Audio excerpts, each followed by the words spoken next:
Irmãos, graça e paz a todos. Prazer estar com os irmãos mais uma vez. Bom, vamos dar início à nossa aula em prosseguimento à nossa disciplina de política segundo a Bíblia. Hoje é a aula mais importante desse curso, desse mini curso, porque nós vamos ter uma leitura sobre a política de forma mais propositiva, Então a gente vai não somente falar no seu sentido geral e amplo, como a gente fez semana passada, mas hoje vamos dar um passo à frente para pensar como deveria ser uma política cristã, uma forma de ver o mundo a partir das Escrituras no seu aspecto político. Então essa aula é bem importante. Eu lembro aos irmãos que na primeira aula a gente falou sobre a política no Antigo e no Novo Testamento. Na segunda aula a gente falou sobre a política na história da igreja. Na semana passada nós falamos sobre os princípios bíblicos para a política. Então a gente na semana passada trouxe uma leitura bem geral daquilo que deveria nortear os parâmetros de uma política cristã.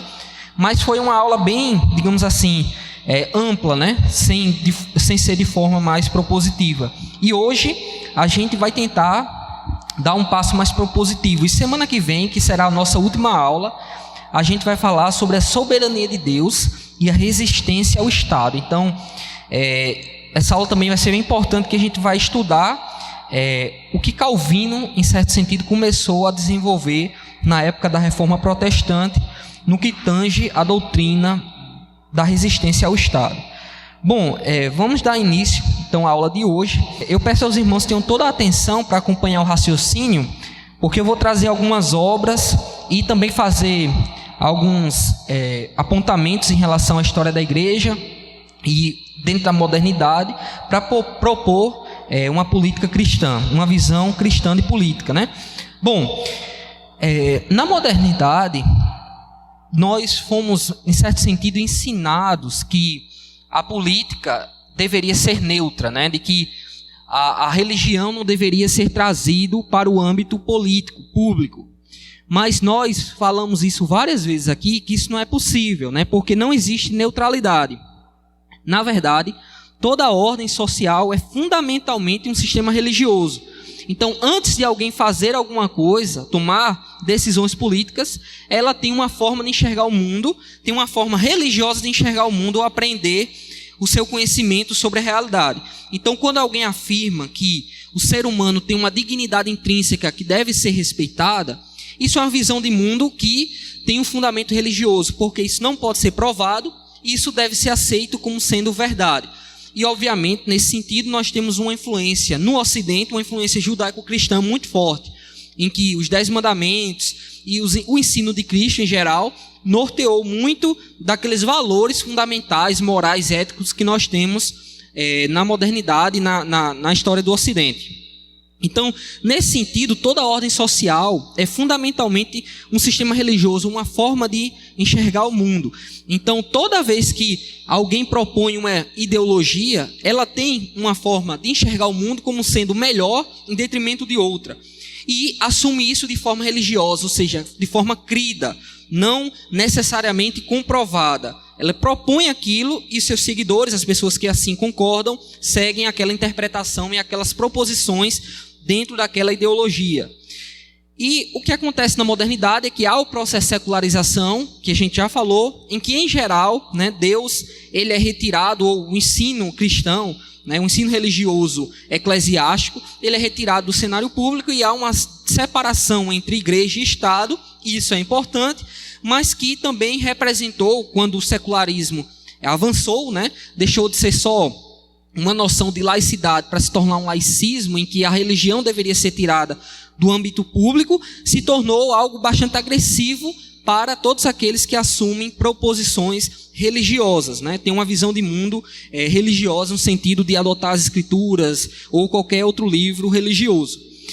Pois bem, ocorre que quando a gente volta na história, a gente encontra, pelo menos em Calvino, ontem foi o dia comemorado da Reforma Protestante, de que é um marco na história da humanidade e de uma revolução, digamos assim, na forma de enxergar a Bíblia e aplicá-la para a realidade religiosa e eclesiástica. Ocorre que Calvino, a gente vai desdobrar o pensamento dele no que diz respeito à resistência ao Estado na semana que vem. Ele não desenvolveu um sistema, digamos assim, para uma abordagem política. Na verdade, o sistema calvinista, ele era um pastor, né, eminentemente, então ele estava mais preocupado em interpretar as escrituras e aplicar questões da igreja. Mas seus seguidores, ou pelo menos alguns deles, um destaque aqui para Johannes Althusius, desenvolveu um sistema político, né, teórico político comunitário para o bem comum da sociedade. Então, no século seguinte à morte de Calvino, já no começo do século XVII, havia entre muitos cristãos calvinistas a preocupação de desenvolver, a partir das escrituras, uma visão política, né, da realidade social. Então, Johannes Althusius, ele começa a desenvolver essa doutrina, que é uma doutrina que ele chama de simbiose, né, uma simbiose política, que ele enxerga a sociedade como sendo composta por vários agrupamentos de esferas sociais que devem tentar, que a política deve tentar fazer com que elas possam estar em coesão, né, uma incoerência entre si, para que haja a busca do bem comum. Então, ele faz essa defesa, né, dessa simbiose comunitária, bastante preocupado com as comunidades e com a capacidade que as comunidades têm de promover o bem comum para os indivíduos e para a sociedade. Então, ele se preocupa, né, com instituições intermediárias. O que são essas instituições intermediárias? São, de forma bem exemplificativa, igrejas, associações, clubes, sindicatos e várias outras entidades que nós temos entre o Estado e o indivíduo. Então, as instituições intermediárias são aquelas instituições que são caracterizadas por algumas finalidades em comum. Por exemplo, a igreja é caracterizada pela pregação do Evangelho. E um grupo de pessoas se reúne naquela comunidade com o fim de escutar e pregar e comunicar o Evangelho entre si. Um clube, por exemplo, um clube de lazer, ele é preocupado eminentemente com o lazer dos seus associados. Ou seja, nós temos na sociedade uma série de instituições intermediárias que se colocam entre o Estado e o indivíduo, que fazem com que os indivíduos procurem em comum com outros indivíduos algumas afinidades para que possam cooperar para determinados fins. Então, Althusius, ele propõe, né, a se preocupar de forma ainda bem embrionária como a política deveria se preocupar em trazer uma coerência entre essas esferas, entre essas instituições, para que de fato houvesse o bem comum da sociedade como um todo e o bem dos indivíduos. Então, isso já no século XVII. Mas aí houve, né, todo um processo do iluminismo, a igreja, em certo sentido, se recuou. Mas aí, quando no final do século XIX, começo do século XX, na Holanda surge um movimento chamado neocalvinista, que é formado por um grupo de cristãos que volta às origens de Calvino e tenta pensar para o seu contexto imediato como seria uma visão cristã de mundo, né, que poderia compatibilizar a pluralidade social, isto é, uma visão de mundo que pudesse dizer o seguinte: nós não vamos impor o cristianismo sobre as outras pessoas que discordam dele. Nós vamos preservar as diferenças entre as pessoas, mas nós vamos trazer a fé cristã, né, as implicações da fé cristã para o bem de todas as pessoas. Então, o líder principal desse movimento, chamado neocalvinista, foi o pastor, né, ele era pastor, o Abraham Kuyper. Bom, ele se converteu, ele se tornou pastor, ele era liberal, não acreditava na Bíblia como sendo errante, mas aí quando ele se tornou pastor, a igreja dele orou por ele e ele foi convertido. Então, os irmãos foram instrumentos de Deus para converter o pastor, né? E aí o Abraham Kuyper, ele começa a pensar como a Bíblia o cristianismo poderia ter várias implicações para todas as esferas da sociedade. E ele formula uma teoria chamada teoria de soberania das esferas. Então ele escreveu muito, né? Desenvolveu, em certo sentido, bastante essa perspectiva, deu palestra nos Estados Unidos, enfim, viajou o mundo.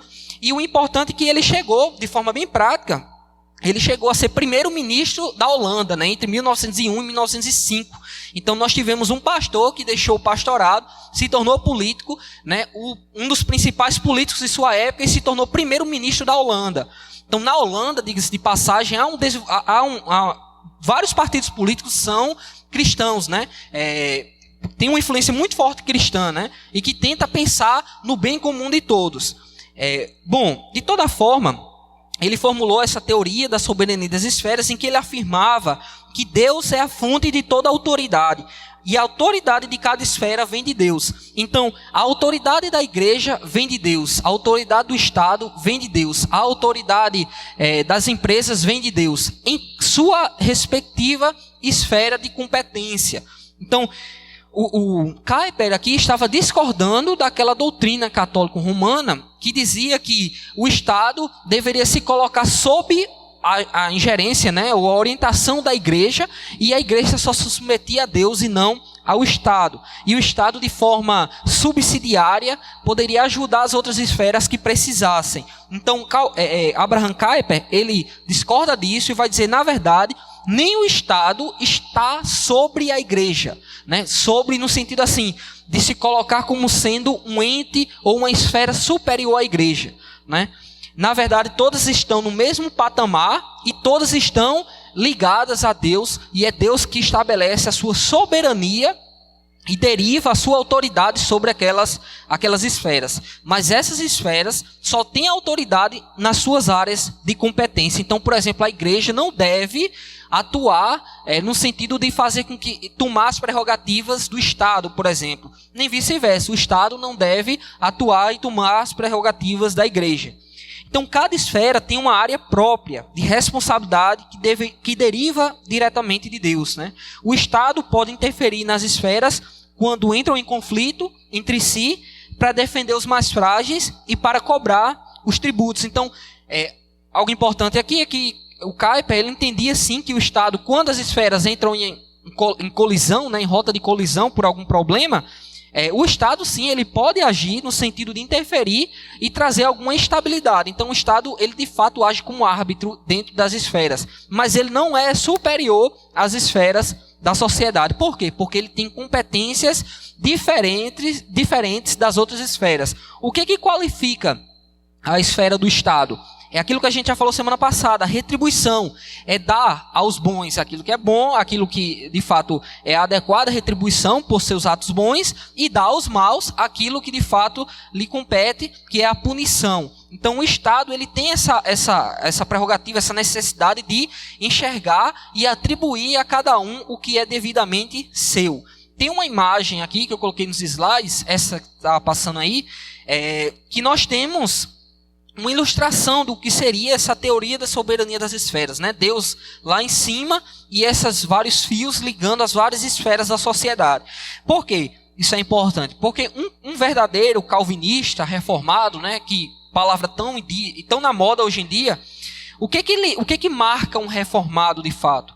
É a capacidade de entender que Deus é soberano sobre tudo, né? E é isso que distingue Calvino de Lutero. Lutero era muito preocupado com a questão da graça e Calvino era eminentemente preocupado com a soberania de Deus, né? Primordialmente preocupado com a soberania de Deus sobre toda a vida, toda a realidade, toda a estrutura social. E os neocalvinistas resgatam isso e afirmam, né, que Deus, ele é soberano e que mesmo um governante que não reconheça a soberania de Deus, o cristão tem que saber que Deus, ele tem um controle sobre todas as coisas, sobre todas as esferas da sociedade. E aí o que acontece? O Kuyper, ele meio que desenvolve isso, mas ele não aprofunda os detalhes dessa teoria da soberania das esferas, porque lhe faltava uma perspectiva mais filosófica. Então, Kuyper, ele era muito prático também. Então, apesar de ele ter desenvolvido isso de forma bastante importante, né, porque alguns autores anteriores a ele já tinham falado sobre isso, mas ele que dá uma conotação eminentemente cristã a essa noção de soberania das esferas, o seu sucessor, que era um filósofo chamado Hermann Dover, que desenvolve uma estrutura das esferas de forma bem mais clara, né? E aqui a gente não vai ter tempo, porque ele trabalha com uma noção de filosofia da ideia cosmonômica. Então a gente precisaria de muito tempo para estudar a filosofia da ideia cosmonômica do Dover, para poder entender como é que ele chega à sua formulação política, né? Mas o que nos é importante hoje é entender o seguinte, que Dover desenvolvendo o pensamento do Kuyper, essa noção da soberania das esferas, ele vai dizer o seguinte, que é preciso que a gente entenda que a sociedade ela é composta por várias esferas sociais que devem ser entrelaçadas. Então, Doiver ele afirma o seguinte, Deus, quando criou todas as coisas, ele não fez as coisas de forma desordenada. Eu dou uma ordenação para a igreja, para que a igreja faça a pregação do evangelho e haja o cultivo da fé. Eu dou uma ordenação para as associações com seus determinados fins, como por exemplo a associação para o fim do lazer, um clube, uma associação para a ajuda dos mais necessitados e assim sucessivamente. E Deus não foi respingando nas esferas sociais, né, na realidade que Deus criou, Deus não foi respingando de qualquer jeito as coisas. Cada coisa que Deus colocou dentro da sociedade tem a sua finalidade, tem a sua competência. E isso deve ser feito de forma harmônica. O que eu estou querendo afirmar para os irmãos? Que se nós voltássemos para Gênesis e supuséssemos que Adão e Eva não tivessem caído no pecado, nós afirmaríamos que no curso do desenvolvimento da história que Deus criou, à medida em que Adão e Eva e seus filhos fossem se desenvolvendo, eles começariam a criar várias instituições e várias esferas para seus determinados fins. E essas coisas estariam de forma harmônica. Mas nós sabemos que existe o pecado e que as esferas que Deus colocou na sociedade, com as suas respectivas competências, entram em colisão ou elas têm vários problemas. Então, na história da igreja, a gente já viu que houve vários momentos em que a igreja usou o Estado, né, para os seus fins, assim como o Estado usou a igreja, ou se colocou sobre a igreja, ou quis dizer o que a igreja deveria pregar ou não, e assim sucessivamente. Então, nós temos, por conta do pecado, na história, uma série de momentos em que as várias esferas sociais elas entram em rota de colisão em vários problemas. Então, por exemplo, um partido político pode se tornar uma empresa, né? Como é que ele faz isso, né? Aqueles seus associados, aquele partido, aqueles partidários, né? daquele pensamento, pensam em se eleger no Estado, né? Conseguir os cargos públicos do Estado e usar o Estado para o bem, né? O financeiro, o usufruto daqueles que são do partido, por exemplo. Então, isso é uma distorção de uma esfera. Uma igreja, por exemplo, ela pode começar a ser utilizada com um pensamento empresarial. Como é que eu crio, por exemplo, ritos e determinados bens, como, por exemplo, ungir isso aqui, ungir aquilo ali, para poder vender, para poder, ou aquela determinada água que eu peguei no Rio de Jordão, não sei o que, para poder vender. Então, a lógica empresarial entra na estrutura da igreja e começa a nortear a igreja. E isso aí, às vezes, as pessoas no dia a dia, elas olham assim e dizem assim, olha, como é que pode tal igreja fazer isso? Isso é uma lógica de empresário, isso é uma lógica de lucro. O que a gente está percebendo? A gente está percebendo, no nosso dia a dia, que houve uma distorção daquela esfera. E é isso que o Doiver está chamando a atenção, que no nosso dia a dia, na nossa vida cotidiana, né, algo que ele chama de experiência ingênua, né, ou seja, numa experiência não refletida teoricamente, nós observamos as esferas sociais e quando vemos, por exemplo, a igreja tentando usar o Estado, ou o Estado tentando usar a igreja, ou enfim, esses exemplos que eu disse, né, uma igreja sendo orientada no sentido empresarial, nós dizemos o seguinte, tem alguma coisa errada. Por quê? Porque Deus, ele permitiu, né, ele possibilitou que a gente pudesse observar a realidade e ver o seguinte, quando uma esfera toma uma competência que não lhe é própria, ela distorce a realidade que Deus criou. E nós aí temos problemas, né? Nós temos uma série de problemas quando isso acontece. Por exemplo, né, a gente teve vários casos aí do Estado sendo utilizado para usar empresas, né, o que caracteriza a empresa? É a busca do lucro. Então, o Estado sendo usado para usar empresas para poder determinados políticos serem beneficiados financeiramente. Então, nós temos uma corrupção, né, a gente chama de corrupção. E isso é o quê? Uma distorção daquela esfera do uso do Estado para o seu determinado fim. Então, na verdade, meus irmãos, numa perspectiva cristã, nós deveríamos buscar retomar essa noção criacional, né, em que Deus é soberano e que Ele estabeleceu várias esferas na sociedade, em uma sociedade complexa, né, que ao longo da história foi se desenvolvendo e foi desenvolvendo as novas competências e preocupações e necessidades. Então, Doiver desenvolveu isso, né, como eu já falei, o Kuyper começa esse desenvolvimento de forma mais robusta. Depois nós temos Doiver desenvolvendo isso de forma mais profunda. E o que é importante tudo isso? Adianta eu ter ter uma sociedade com várias esferas sociais que estão desconectadas ou que cada uma tenta buscar só seu interesse em detrimento da outra? Não. Porque se eu tiver uma sociedade assim, eu tenho uma sociedade extremamente desarranjada. O que uma visão cristã vai dizer? Eu reconheço que a sociedade tem várias demandas e que as pessoas são diferentes e que elas têm preocupações distintas que fazem com que elas abram determinadas esferas distintas. Mas eu, como cristão, também tenho que entender que isso deve ser, a política deve agir para tentar coordenar essas esferas. E aí o Doiver chama isso de conjunto encáptico, né? Um termo complicado. Mas o que ele quer dizer? Que a sociedade está entrelaçada necessariamente. A igreja, apesar de ser uma esfera soberana, né, porque ela deriva a sua soberania de Deus, naquilo que lhe diz respeito, na sua competência, ela não pode ser dissociada ou separada do Estado, ou das outras associações, da educação, das escolas, e assim sucessivamente. Porque você e eu, nós participamos dessas esferas sociais e vamos de uma a outra.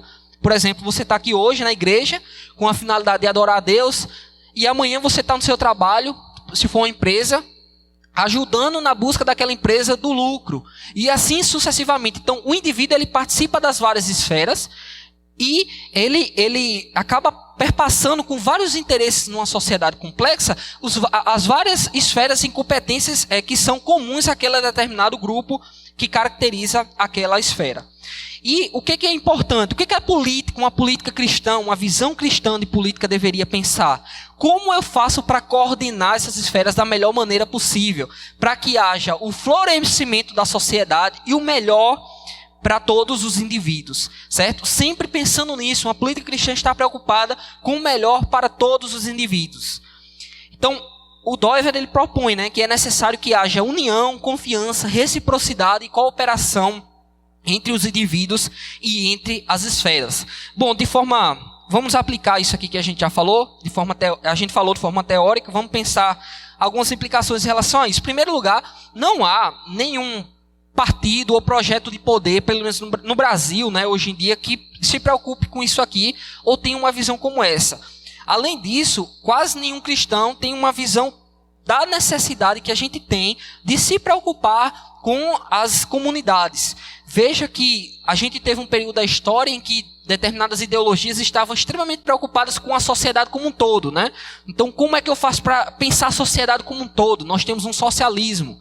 Já outras ideologias têm uma preocupação exclusiva com os indivíduos, né? Então, você tem o liberalismo, né? E assim sucessivamente. Então, cada ideologia ela tem um aspecto de preocupação que norteia tudo mais. Em uma visão cristã, meus irmãos, nós devemos ter uma preocupação que a gente possa, de forma a mais abrangente possível, observar a sociedade para que haja o maior benefício para o maior número de pessoas. E que elas participem das comunidades e busquem os seus interesses e possam poder, dentro de uma sociedade coordenada, tentar alcançá-los, né?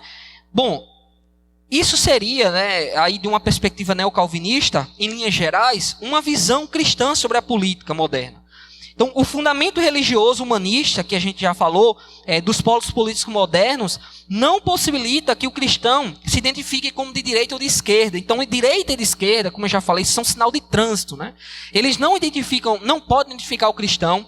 Direita e esquerda são termos marcados ao longo da história. Quando alguém fala assim, eu sou de direita, eu sou de esquerda, ela tem que dizer o que é, em que momento ela está, em que país ela está, porque não existe algo de direita ou de esquerda universal, né? Ao longo da história teve várias mudanças em relação a isso, com várias ênfases. Os seus dois âmbitos, né, os dois lados têm ênfases pecaminosas, antibíblicas, que fazem com que o cristão não possa ser identificado como de direita ou de esquerda. À medida que o cristão ele compra essa coisa de eu sou automaticamente ligado à direita ou à esquerda, eu não posso julgar o coração, mas ele está se colocando numa situação que ele pode estar entregando seu coração aos falsos ídolos modernos, porque a direita e a esquerda acredita tanto na política que acha que determinado partido ou projeto de poder pode redimir a sociedade e torná-la mais próxima de um céu, né, proposto. Além disso, o cristão deve fugir dos reducionismos da política moderna e guardar seu coração dos falsos ídolos. Isso é o problema das ideologias, né? O que é a ideologia, né? Ela é aquele sistema de pensamento que se oferece uma interpretação sobre a realidade, em que alguma coisa ou algumas poucas coisas norteiam toda aquele sistema de pensamento. Então, nós temos no socialismo, né, no marxismo pelo menos, algo muito preocupado com a questão econômica, né, como os indivíduos são marcados ou são, a sua vida, a sua forma de enxergar o mundo, deriva do processo histórico-econômico, do desenvolvimento histórico do capital. Né? Você tem no liberalismo como uma preocupação excessiva em relação aos indivíduos, mas não há ênfase muitas vezes em relação às comunidades. E assim sucessivamente. Então, cada ideologia tem as suas preocupações específicas e que fazem com que as outras determinadas coisas sejam de fato esquecidas. Então nós temos, por exemplo, o conservadorismo, uma preocupação às vezes exacerbada quanto à tradição, que faz com que alguns se tornem contrários a mudanças ou qualquer tipo de mudança ou reforma que seja necessária para aquela sociedade. Então, na verdade, meus irmãos, nenhuma ideologia pode ser associada ao cristianismo, nenhum cristão que conheça as escrituras e conheça de fato a ideologia, ele pode se associar a qualquer ideologia política moderna. São formas de idolatrias, né? As ideologias. Bom, seguindo, nós precisamos de uma visão de justiça complexa da realidade social, com diferentes princípios para as diferentes esferas. Isso aqui é importante. O que de tudo isso que eu falei, dessas diferentes esferas da sociedade, dadas por Deus para o homem, para o ser humano na sociedade, o que isso implica na prática? Implica que eu e você se preocupe com aspectos de justiça específicos para cada sociedade. Então, para cada esfera. Então, o que caracteriza a relação do Estado, por exemplo, com um indivíduo? Eu vou dar um exemplo aqui, que faz um determinado bem para a sociedade. O Estado, ele deveria fazer o quê? Então, eu tenho que pensar em uma justiça, nesse momento, que possa ser aplicada a essa relação entre o Estado e o indivíduo, em determinada esfera. Então, o indivíduo faz, por exemplo, algo bom, o Estado retribui a ele, dando-lhe um determinado reconhecimento público, uma honraria, por exemplo. Agora, por exemplo, um indivíduo que tem muito dinheiro, ele pode receber uma honraria do Estado? Não, porque você teria uma distorção da justiça. O que é importante em relação a isso? E tem muitos autores, né, muitos pensadores refletindo sobre isso, que cada esfera da sociedade tem preocupações específicas, competências específicas, que há necessidade de que a gente pense em uma justiça complexa. O que é bom às vezes, o que é bom para uma determinada esfera, não é bom para outra esfera. E assim sucessivamente. E o que fazem as ideologias? As ideologias dizem assim, olha, isso aqui, só isso aqui é bom para todo mundo. E aí você esquece da pluralidade da sociedade, das várias formas que nós temos nas esferas, e faz com que a ideologia muitas vezes se torne totalitária em sua aplicabilidade nas sociedades. Então, meus irmãos, bom, eu não sei se vocês já escutaram sobre isso antes, talvez seja muito novo, mas meu ponto aqui é a necessidade que nós temos de pensar de que um Deus que é soberano, né, que é complexo, digamos assim, né? Ele comunica isso à sua criação, e que a gente não pode adotar nenhuma ideologia e projeto de poder que se prontifica a resolver todos os problemas da sociedade com uma lapada só, né? Isso não é possível. Nós precisamos entender que cada esfera tem seus princípios de justiça específicos. Então nós precisamos de uma visão comunitária da sociedade. O que nos ensina uma visão mais socialista da sociedade? Se preocupe com o todo. Então você não se preocupa com o indivíduo. Você restringe a liberdade do indivíduo para que o todo seja beneficiado. E aí você tem um tremendo de um problema. Por exemplo, em sociedades... você pega aí o comunismo na União Soviética, a tentativa de aplicar o comunismo, né, o socialismo na União Soviética, fez com que a sociedade toda ficasse pobre, miserável, e os indivíduos sem liberdade.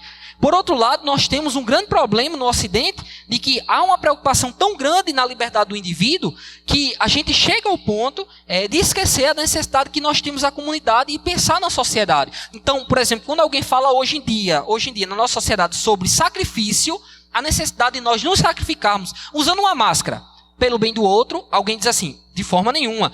Não, tomar uma vacina, né, que seja comprovadamente, de forma nenhuma. Por quê? Porque não há o indivíduo ele é tão soberano, tão absoluto na nossa sociedade, que não há nenhum tipo de preocupação sacrificial em prol das outras pessoas, das outras esferas. Então, o que nós temos em relação a isso? Quando nós elevamos demais a sociedade ou os indivíduos, nós esquecemos de que há muitas coisas de uma sociedade que são importantes e necessárias para serem preservadas.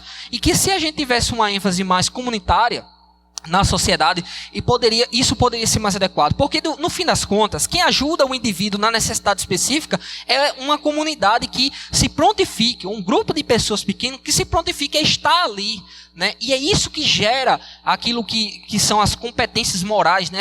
Essa ligação moral que você tem, esse ímpeto de você se inclinar pela necessidade e se preocupar com o outro. Então, quando alguém muitas vezes diz assim, eu sou um socialista, eu quero que isso aqui fique bem para o bem de todos. Então, ele muitas vezes é uma pessoa que quer o bem para todo mundo, mas que não consegue fazer o bem para quem está do seu lado.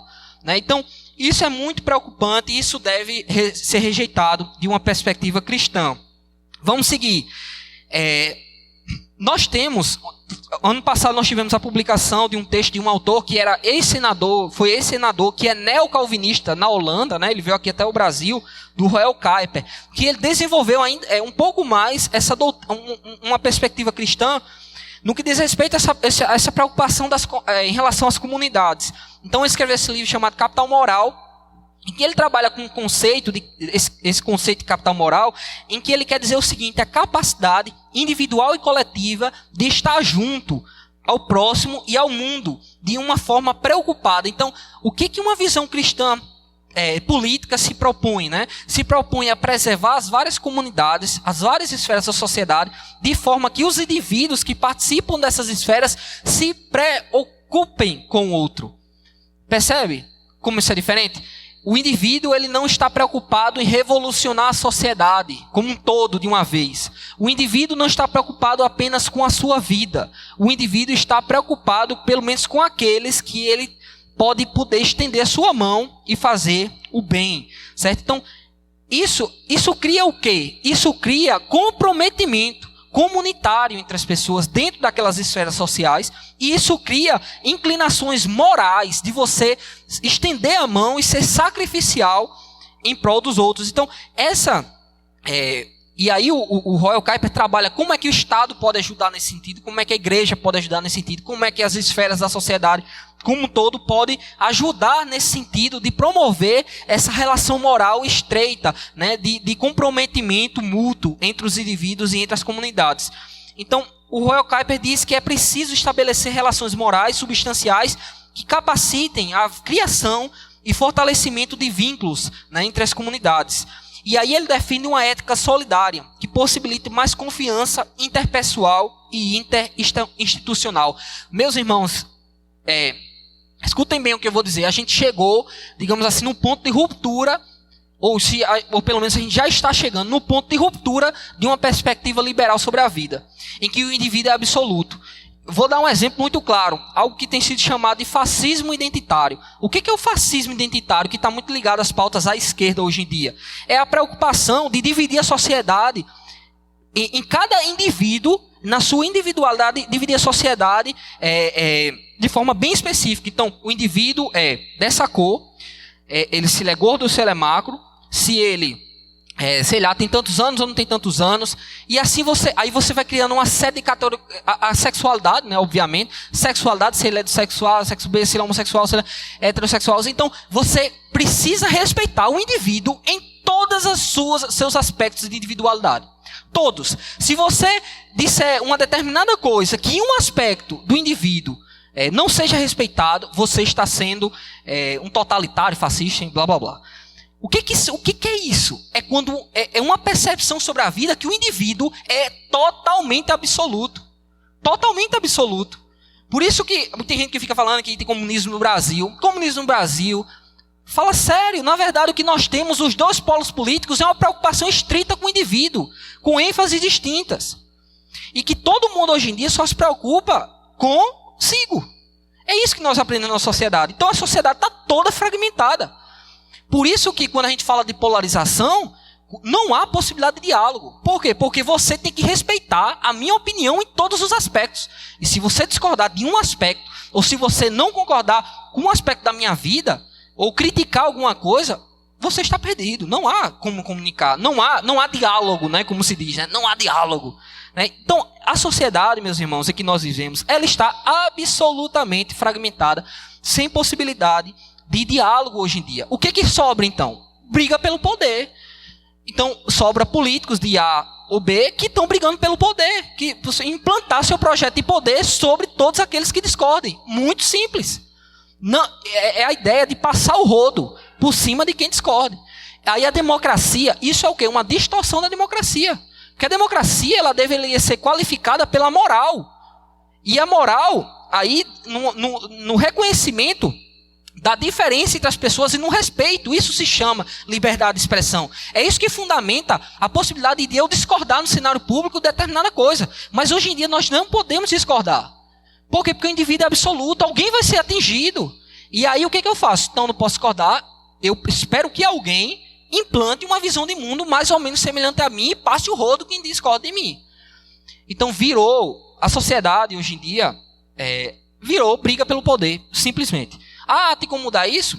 Talvez em décadas, né, com uma visão mais adequada sobre a vida. Uma visão que se preocupe em preservar a pluralidade dos indivíduos, mas criar a possibilidade de pontes e não de muros a vida toda. Porque a política de hoje é para criar muros, né, entre os indivíduos. Ela não cria mais, ela não cria pontes. Não cria pontes. Não cria. É muro por cima de muro.